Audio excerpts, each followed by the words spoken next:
Hi friends, ఎలా ఉన్నారు అందరూ? నా పేరు Sri Sri. Welcome to my channel.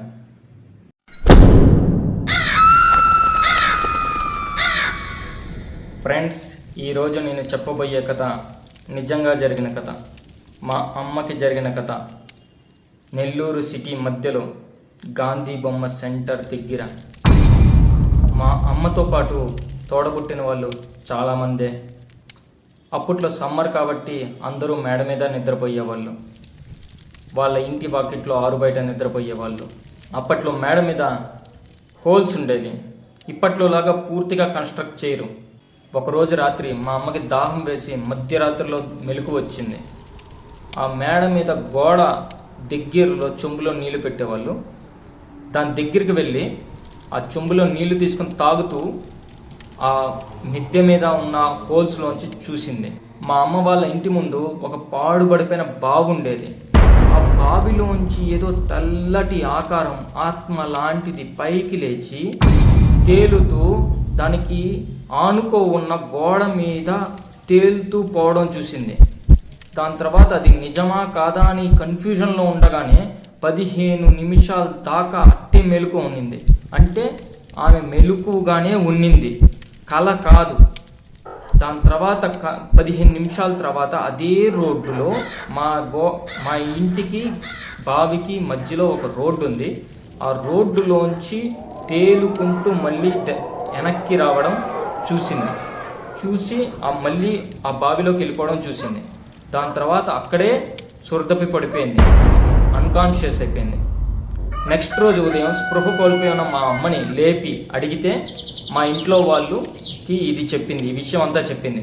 దాని తర్వాత మా అమ్మకి అంటే మా అమ్మమ్మ ఎదురుగా ఉన్న బావి గురించి అడిగి కనుక్కుంటే వాళ్ళకి పెద్ద తెలియదు, ఆ విషయం తెలీదు. దాని తర్వాత ఈ విషయం గురించి ఇంటి దగ్గర అంతా చెప్పారు. అక్కడే ఆ బావి దగ్గరలో కొంతమంది మంచాలు వేసుకొని నిద్రపోయేవాళ్ళు. ఆ ప్లేస్ అంతా ఖాళీగా ఉండేది. ఆ బావి దగ్గర ఎవరు నిద్రపోయేవాళ్ళు అంటే సోది చెప్పేవాళ్ళు, నరసింహన్ స్వామిని కొలిచేవాళ్ళు నిద్రపోయేవాళ్ళు అక్కడ.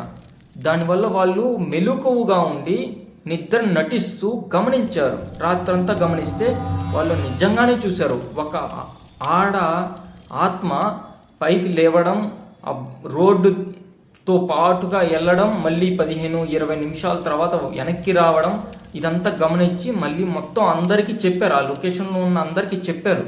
కొంతమంది ఆ విషయాన్ని గమనించి చెప్పారన్నమాట. దగ్గరలో ఒక రైస్ మిల్ ఉంది, పాతబడిపోయిన రైస్ మిల్. అప్పట్లో ఉండే పాతబడిపోయి అది దాంట్లోకి వెళ్ళి దాని తర్వాత రైల్వే ట్రాక్ దగ్గరలోనే రైల్వే ట్రాక్ ఉండేది. ఆ రైల్వే ట్రాక్ మీదగా నడుచుకుంటా వెళ్ళి మళ్ళీ వెనక్కి వచ్చేసేది, ఆ బావిలోకి వెళ్ళిపోయేది అని చెప్పారు. మా చిన్న తాతకి నైట్ షో వెళ్ళే అలవాటు ఎక్కువ ఉంది. ఒకరోజు అలాగే నైట్ షో వెళ్ళి వచ్చి నిద్రపోయిన తర్వాత ఉదయం లేచి రచ్చ, ఇంట్లో ఉన్న సామాన్లు ఇరగొట్టడం, డోర్ బద్దలు కొట్టడం, సామాన్లు పగల కొట్టడం, ఈ పనులు చేశాడు. అరవడం. దాని తర్వాత సోది చెప్పే వాళ్ళని పిలిపించి ఇది అడగంగానే వాళ్ళు చెప్పింది ఏంటంటే నిన్న రాత్రి అదే బావిలో ఉన్న ఆత్మ పట్టుకుందని వాళ్ళకి చెప్పారనమాట.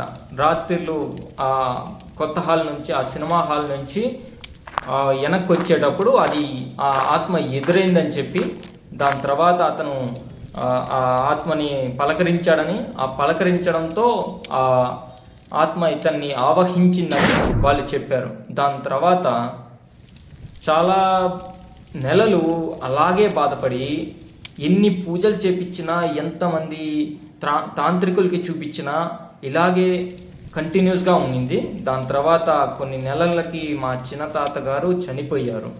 ఇది జరిగిన తర్వాత ఆ బావిని పూర్తిగా కూల్చేసి దాంట్లో మట్టి నింపేసి కొన్ని సంవత్సరాల తర్వాత దాని మీద పెద్ద బిల్డింగ్ కూడా కట్టేశారు. ఈ ఎగ్జాక్ట్ లొకేషన్ నేను చెప్పను.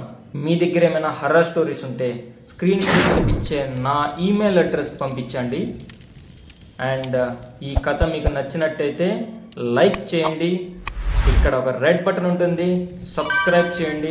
నాకేమైనా చెప్పాలనుకుంటే కామెంట్ సెక్షన్లో చెప్పండి. షేర్ చేయండి మీ ఫ్రెండ్స్కి. ఎవరైనా మీ నెల్లూరు ఫ్రెండ్స్ ఎవరైనా ఉంటే వాళ్ళకి కథ షేర్ చేయండి. అయితే ఫ్రెండ్స్, మళ్ళీ సరికొత్త కథతో మీ ముందు ఉంటాను. అప్పటి వరకు సెలవా మరి. సాయం.